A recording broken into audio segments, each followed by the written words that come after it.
Thanks, listeners. It is time for today's Elko Live edition. It's Tuesday, so we're going to dive right into the City of Elko news in advance of this afternoon's regular council meeting, and taking a big breath with Jan Baum, our Elko City Manager. As you know, some things never change, and other times, for example, Kim Wilkinson is now retired, right? So she is. Yes. She will be missed for sure. She's a staple at the city and has been the administrative assistant for the city manager for many years, and definitely she'll be missed, but so excited for her in her new chapter.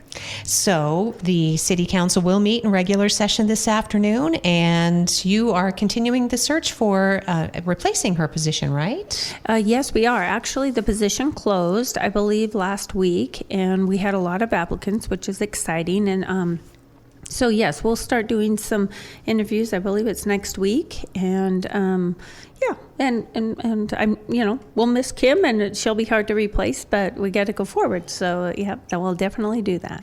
It's great to hear, Jan, that you had a lot of applicants, because I know that there are some specific positions in the city that have been a little more difficult to fill because of the qualifications. Absolutely. So in particular, of course, the city, the civil engineer, and now the city engineer, and so.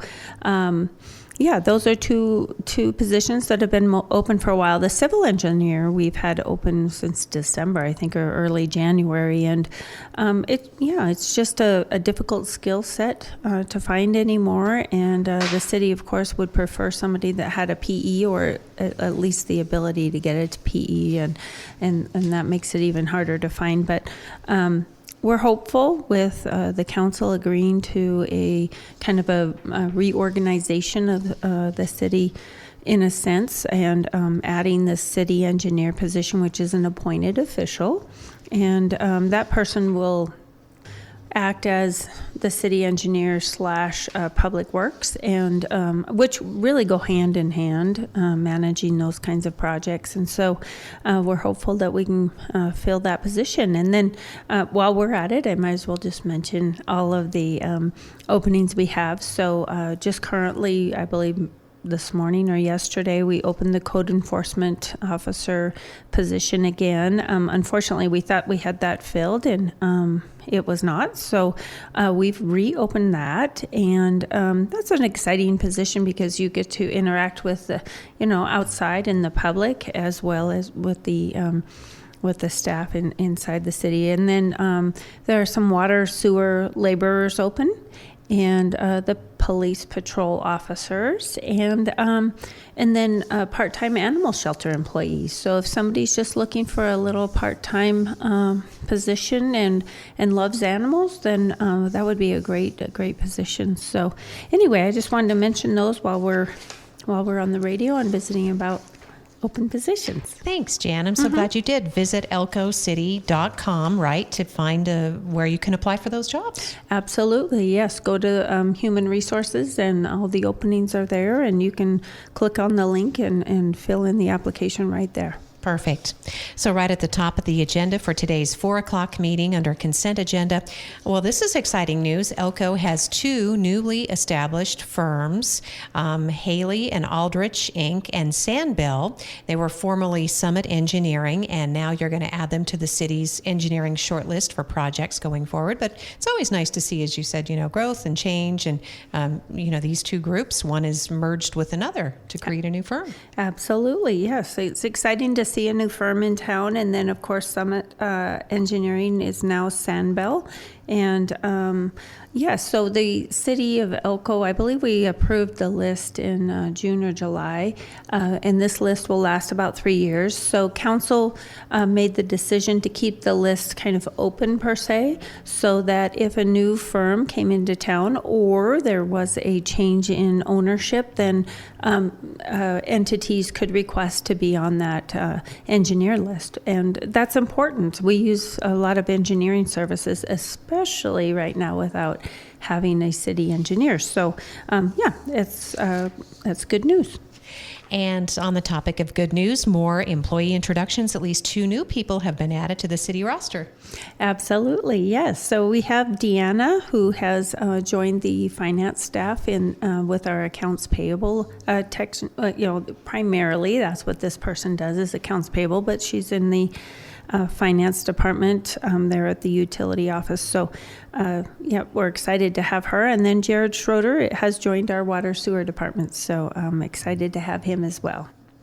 And then also under personnel, and congratulations, Jen. I took a little peek at your performance evaluation. I can't believe it's been a year, right? Right. This is my first full year. Yes. So, kind of interesting. Time flies when you're having fun, I guess, right? And you got high marks from all the council members. They do the current performance evaluation for each city manager, and it was all included in the packet. So that's fantastic. Really, not much room for improvement. I mean, and that's got to give you a lot of confidence, right? Thank you. That's very kind. And, we just have a really, we have a great group of council people, and I'm very appreciative for them. And I'm hoping that, thankful, I guess, that they seem to be happy with what I'm doing so far. Well, and Jan, the experience that you bring to this position as our former financial services, director, administrator, I mean, that's huge because you're able to really drill into these budgets and, where the money comes from, as well as how it's being distributed. And the council members appreciate that a great deal. Oh, well, thank you. Absolutely. Thank you. Yeah, thank you, Jan. Mm-hmm. Jan Baum is our Elko city manager, and that is on the agenda for this afternoon's regular meeting.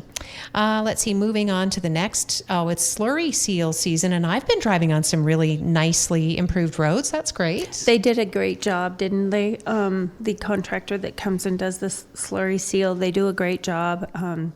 Super efficient. Lay the slurry seal and paint, and they do it all in a matter of days. And so anyway, I think they did a really good job. And that project, we're putting into it and saying it's successfully completed. And so I think they did a great job. Yeah, about $880,000 worth. And as you said, the striping is complete, and Idaho Street is as smooth as glass.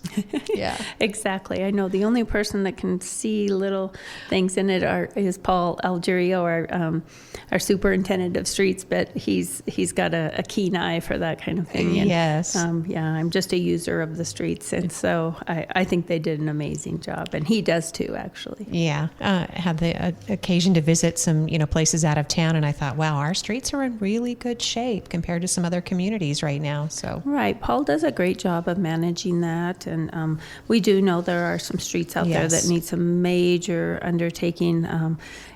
Some of the reasons, sometimes some of those streets can't get done right away. It's very similar to Cedar Street is.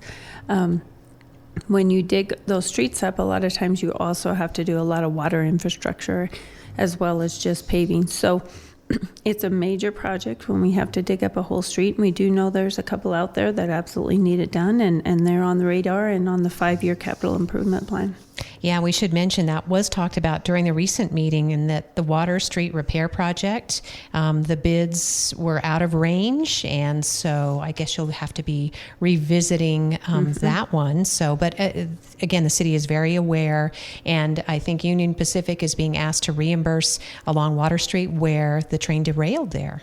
Yes, exactly. So that's what that Water Street project was all about. It came about because of the train derailment, and UP, Union Pacific, agreed to reimburse us for the repairs up to even a little bit more than what the engineer's estimate came in, but the estimate from the contractor when we put it out to bid came in much more than the engineer's estimate. So we're going to push that project until till spring, and which is unfortunate because the street is in disrepair, and so we'll have to do some TLC to the street in the meantime until we can get that finished. All right. Thanks for the update there, Jan. So we did want to gloss over the fact that not all the roads are perfect, but that the city is aware. And if there are problem areas that you think maybe the city isn't aware, you can also kindly and respectfully call City Hall, right? And just kind of let them know. Say, hey, you may not know about this giant pothole or something. Absolutely. That's what we're here for. All right.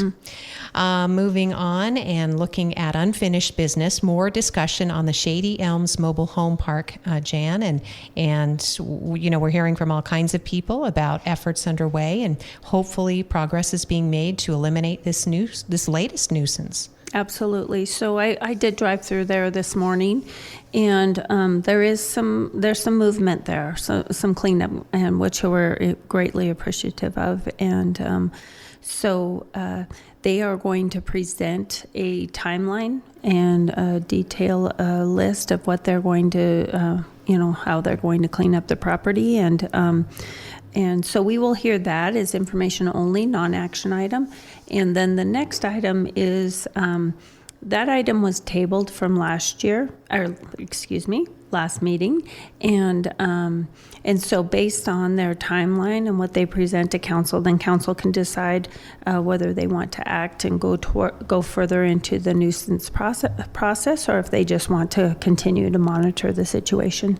Yeah, it's a decision made entirely by the Elko City Council. They're the governing board, and depending on what they hear under unfinished business today regarding Shady Elms Mobile Home Park and the cleanup and mitigating all the really hazardous and dangerous conditions there, and there are some criminal elements there too. So I know evictions were underway, Jan, and the city could decide, as you said, to step in and then bill the owners if necessary. But if they think that the progress so far is satisfactory, they wouldn't take that next step. Right. Correct. I believe that's how they would assess it, and I believe I would assume that some of the city council members are driving through the property and are analyzing that as they go along. And I believe that Ralph Negron, our development manager, he's been going through there on a regular basis, talking to the people there that are on the ground in charge of the cleanup, and so he'll probably have some feedback as well. All right, sounds good. Under unfinished business today, when the City Council meets in regular session beginning at 4 o'clock. That is on the agenda today. Then a bit of housekeeping work in right-of-way for roads and streets and public utility easement where the proposed Elko Event Center would be built. Yes, so like you said, it's a little bit of just a housekeeping item, but at a previous meeting, City Council moved to go forward with conveying some property to the Boys and Girls Club to be reserved for an event center. And one of the first steps in this process was assessing the easements and going in the access, I guess I should say, to the property. And so in order to ensure that we have the right access to the property and turn lanes and all that, we are doing a deed of dedication for a right-of-way. And so during the meeting when we decided to convey the property, it was noted that it was 5.648 acres. And with this deeded dedication of the right-of-way, the amount of property that we will be able to convey will be a little bit less, 5.1 acres, and but it will allow better access to the property if the event center is built. So I think it's kind of a housekeeping item, like you said. All right, following up on that. And then the next item is a non-exclusive utility easement amendment, and this has to do with I don't know what hot tap costs are. That's something new for me. You don't either. This is a little new to me as well. I did call Dale Johnson, who's our utility director. This was a project of his, and he explained it to me. I still am a little bit confused, I'm not going to lie, but there are some hot taps out at NYTC, I believe it is, and there's an easement that we pay the state that is on our water line, and And so this agreement explains how the 4 hot taps will be installed, and in exchange for this lease or this easement over an existing pipeline. And Dale can definitely give more detail on that. He's the water sewer expert, and he understands it fully. Yes, and he'll do a great job explaining that too. I know it's a silly question, and again, maybe Dale knows but does that refer to geothermal? Is that what they call it, hot tap, or it's not? I do not believe so. I think Okay. it's no. Just I don't believe yeah. so. It's yeah. We'll find out from you, Dale, during this afternoon's regular meeting. And then item C is to consider a possible revocable license agreement. The Boys and Girls Clubs just need a place to store temporarily some construction materials. There's the big parts of the modular building that are coming in for the rec center, the trusses, I think, and maybe even some prefab walls. They need a place to store those materials while they're being erected. Absolutely, and as you can tell when you go by the recreation construction site, the parking lot there, they have that as a laydown yard, and it's fully utilized. And so we believe that a good area for that will be there behind, somewhere in the lot around the Herrera Field, either towards Flagview or behind the Herrera Field in the parking area. I think that's the main area that they're looking at, because it'll kind of be back behind that field, and it'll be after softball season, co-ed softball season is finished, and so it'll be a good area to have for a laydown yard for them to store some of their products. And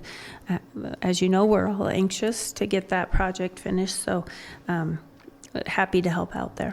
Jan Baum is going to give us a recreation update a little later in this program, so we look forward to that. But it's exciting to see it all come together. You know, they had to dig out huge holes for the new swimming pool site, and this storage would just be, as Jan mentioned, from October 1st through March 31st. So it will be vacant again in time for softball season. And I know Michael Clay, contractor, said in their letter that they will leave the site, if not better than it was. They'll certainly leave it as nice as it was. Oh, wonderful. Yes. Yeah, he's a good contractor, and I have no doubt that it'll be in good shape after. I think part of the reason for the to use that parking lot behind Herrera is because of the type of dirt that is there, and they didn't really want to disturb the graveled, the nicer graveled areas. So that makes anyway, sense. yeah, it'll be a good place for them to store that. And then, close. Oh yeah, close by that construction site. And progress is being made. So next on the agenda, the resolution that would authorize a donation of a fire truck. But that one's going to be, you're not going to take action on this, just to allow for some tweaking, I guess. Yes, Yeah. absolutely. So we're going to ask the mayor and the council not to take action on this item. And because specifically the city of Carlin is mentioned in this resolution for the donation. And it has come to our attention that the equipment, the fire equipment for servicing the city of Carlin is provided by the Elko County Fire District. And so really the donation will be to the Elko County Fire District, that they will likely use at the city of Carlin, but we want to make sure that we have it all, the resolution properly stated. All right. Look forward to that in the future. And then here's this one ordinance. I know this has to do with the water service tap charges. I think maybe just reading that, it made a little more sense. And that if you're tapping into the water service, the city is going to agree on some sort of cost, or I guess, or price for that. Yes, I believe so. So there are some water tap services that have been agreed upon in prior years by prior administration, and I think before Dale Johnson, and he just wants to make sure that the city of Elko is reimbursed for those water taps, especially for properties that are a little farther away. So yeah, we want to make sure that we aren't giving away the taxpayer money. All right, Jan, thank you. Under petitions, appeals, communications, there's one item to possibly accept or deny a petition requesting some city-owned property. It's only about 2,800 feet to go up for auction adjacent to a business. They want to use it for parking. Yes, I guess so. And it's right there on the corner of 12th and Idaho. There's a little business there. It looks like a little house, and there's an empty property right there next to it that the city owns, and they would like to lease that property for some parking. We don't want to sell that property because even, someday it might be needed for the 12th and Idaho intersection. So we want to make sure that we keep that, but so it'll be up to council's discretion. Well, that'll be fun to see what they can squeeze in there. I think when I first moved to Elko, Jan, that's a long time ago, there was actually a little taco stand or something there. Oh, I had no idea. I didn't know that. Yeah, it's just a very small piece of property. In the agenda, there is a map of it, and it's pretty small. Yeah, so it's always nice to accommodate business whenever we can. So I was just looking, I was just looking at, and we're going to get to a recreation update too with Jan. The meeting starts at 4 o'clock this afternoon. And, Chief Troughton did give an update on, and just thought I would see if there has been anything new updates on pickup and times and drop-offs for the Elko Institute for Academic Achievement. Did they get that all smoothed out? You know what? I have not been informed of any other problems. Perfect. I believe that it is getting smoothed out, and I know that first week was painful, but we all knew that it would be a little bit painful. It was all new. Everything was new. The school was new. The school was new. I pulled on my cord and you're okay. But anyway, the school was new, the processes were new, and I did drive by there today, but it seemed I think I was after the school had started, so I didn't get to see exactly what the status is of the traffic, but I'm hopeful that they've gotten that figured out and the parents are getting used to the process. So in fact, we had a director meeting today and the chief didn't even talk about it, so I'm hoping that I'm hopeful that it has gotten better. Great. And it's good to know parents are obviously concerned about children's safety, and then the businesses are also, it's nice to have that kind of infill. I mean, that's a beautiful school. They did a beautiful job renovating it. So Elko Institute for Academic Achievement. Absolutely. So hopefully next time when I come, I'll specifically ask the chief about that. Oh, sure. And hopefully it'll just be a distant memory by then that things are running smoothly.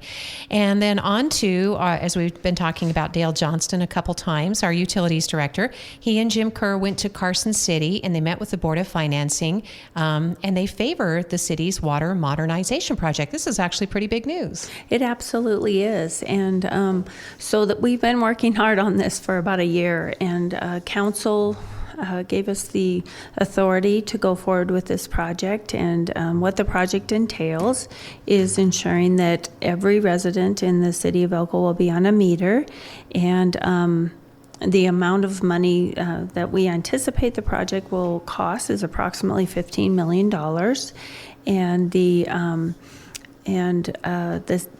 the state has agreed to finance the majority of that. I think that they were going to forgive about $1.5 million or something of that. But anyway, they will help finance that at a 1% interest rate, I believe, over a 20-year term. And they allow us to go to the life of the infrastructure, and so 20 years seemed reasonable for us. We thought we could afford to pay for that with user fees. And so that project's underway. It makes us all a little bit nervous because it's a huge project, but I think it's very much needed, and also not only for conservation, but also to help us with a lot of the reporting that is required with the state of Nevada. And we all know that water is a real commodity in our community, and so the state is wanting to know where our water's going and how much loss we have, and we can't currently give them reporting on that. So this will help with that. And so not only water meters, but meter pits, they're called. And so it'll be quite a project. We'll have I'm sure we'll have a contractor helping us with that because there are so many residents that we will have to get metered. All right. Dale spoke at the last meeting and said as soon as those bonds are in place, he's going to bring it back to the council to get approval for a supplier for the water meters, and then everybody get ready. That's right. So, yeah, I believe at the next meeting we'll have our first reading of our ordinance to begin the bonding process. And by November, we should have that bond issued and start purchasing water meters and meter pits. All right, and we'll talk more about that. It'll be a big topic in the weeks coming forward. And now, Jan, if you'd like to give your recreation update, I think that's something we can all agree on, that everybody appreciates all the amenities we enjoy. Absolutely. I mean, we have, people are very passionate about their recreation, and it's important to the city of Elko, of course, and James Wiley, who is our recreation director. And so the sports complex cement project, which is a very large project. So what will happen is we will be installing cement in the interior of the sports complex. And currently, I think it's got some shavings of some type of asphalt. And it's difficult for people to get down there if they, if they have disabilities and it's hot, and so anyway, the cement will really finish out that project, phase 1 of the sports complex, and so that will start on September 30th. We're hoping, I guess there's a few ball teams playing ball down there, playing fall ball, and so hopefully it'll give them a few more weeks of playtime before we start that big project. It won't hurt the fields at all. It'll just be, like I said, the property in between the fields. So it's an exciting project, and then by spring we'll be finished and ready for ball season. So it'll be great. Great. Then planning for the future phases of the sports complex. Absolutely, yeah. So, and as you know, we were moving into phase 2 of that project when there were talks about the event center being on the Herrera Field, but that has backed off, and I think the plan is all coming together, and we won't have to spend all that money right away. So that was a great change anyway. And then another project that all of these are kind of capital projects that James Wiley and the Recreation Department have going, but there'll be some bathroom restorations going on at a couple of the parks, and one is at the Johnny Appleseed restroom there by Johnny Appleseed Park, and then the other one is at the city park behind the museum. And so both of those will be locked coming up here shortly, probably in the next week or so. And there will be some blue houses put beside them, so there will be facilities to use. But they will have those locked to the public so that they can do some restoration to those restrooms. I think, primarily painting and just some maintenance. So those will be nice when they open up next spring. The next capital project that they've been working on at the golf course is hole number 3. So what we've been working on is making hole number 3 a 5 par instead of a 4 par, and this is something that the golfers have been really excited about.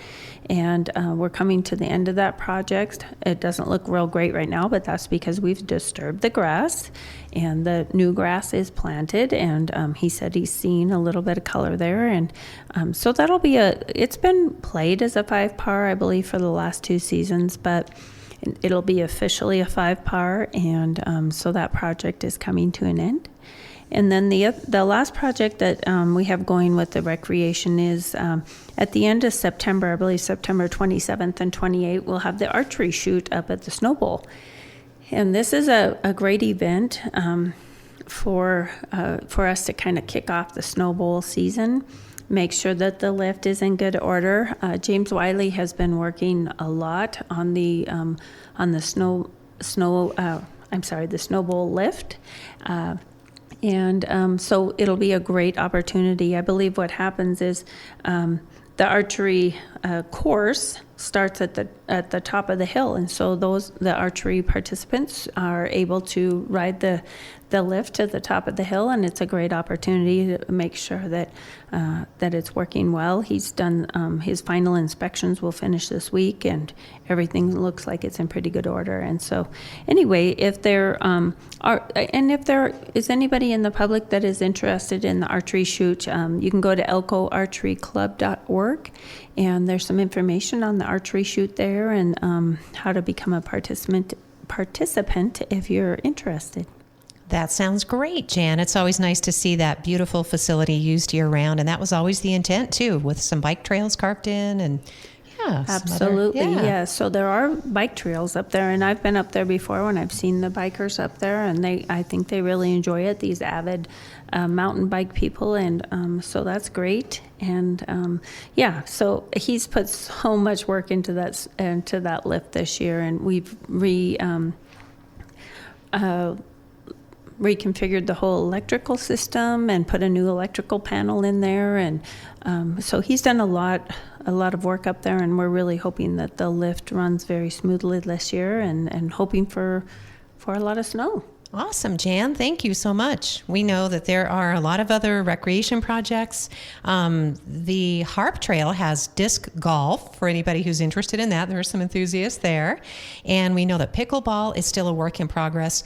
Great Basin College is working on, they are offering classes in pickleball, by the way, through continuing ed. That's great. Isn't it is that? Just, you hear of so many people playing pickleball, and it really is fun. And that's another project that we'll probably be doing next spring. We will start, James Wiley has kind of a plan in place for resurfacing different courts. We will likely start with the tennis court across from the City Hall. And then when we move into the next budget cycle, which will be July 1st, then we will begin with the pickleball courts, which is exciting. And I know there's a lot of interest with the pickleball courts. And so we'll resurface the current pickleball courts on the south side, and then likely start on constructing another pickleball complex where the current cement is for the hockey rink that really isn't being used right now. So that'll be a great place for additional pickleball courts. I believe there'll be 5 there in addition to the 6 we already have. So hopefully that'll help accommodate all the growing pickleball enthusiasts. That's great, Jen. Everything is coming together, so it's wonderful to hear that.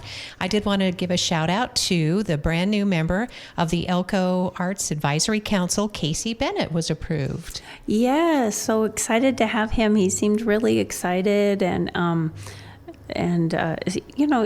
he was fairly young, and so it'll be nice to have his perspective and on the arts and culture, and excited for him to join the group. Yeah, that's fantastic. So it's always nice. We encourage people to get involved, and so and I think there were more than one application, so hopefully whoever wasn't picked this go around will keep considering volunteering for these important positions, because it wasn't long ago that we were having a hard time getting folks to apply. Absolutely, and we do have trouble getting folks, and I since you brought it up, I might as well mention that is I believe it'll be probably the end of September or beginning of October meeting. James Wiley will have some applications or opening up for applications for the recreation board, and that's a fun board as well. He's got 4 people that are terming out, and so if there's interest with joining that board, that would be great as well. Yeah, you have a huge voice in the future in developing some of these beautiful amenities we've been talking about to benefit all the citizens. And it's not just city residents, it's visitors, everybody from throughout the county. So we have a lot to be proud of. And I'll just mention one thing too, because you worked hard on the fan presentation, Flight Alliance of Northeast Nevada. I think the Skybucks thing would work, Jan. I hope we can get some Skybucks going through the Chamber of Commerce, get some local travel vouchers. Absolutely. I thought that was an amazing idea. I had never heard that. And so, yes, we'll be visiting about that at our next fan meeting. And, hopefully we can go to SkyWest or to the Chamber, however we can make that work. But that was a fun idea. So thank you that's why we need input. We need people to give all the input they have, because everybody has different ideas. Everybody uses the airport for different reasons. It's important to them for different reasons. And we need that input so we can, as we go forward and hopefully can go forward with possible additional flights. We need that input from the public so that we know what the public needs. Exciting. We'll check in with the chamber and see. Thank you again. I know that they're working on making the SkyWest Chamber members if they're not already. So that's the first step. So Yep, that is the first step. You're right. Well, Jan, thanks. We've got to get you to your meeting this afternoon. You probably still have a few things. You always do so much work behind the scenes. So again, congratulations on a very positive and uplifting performance evaluation. It's just the sky's the limit from here, right? Thank you, Lori. Thanks, Jan Baum, our city manager and our guest here on Elko Live today on KELK. Thank you for listening.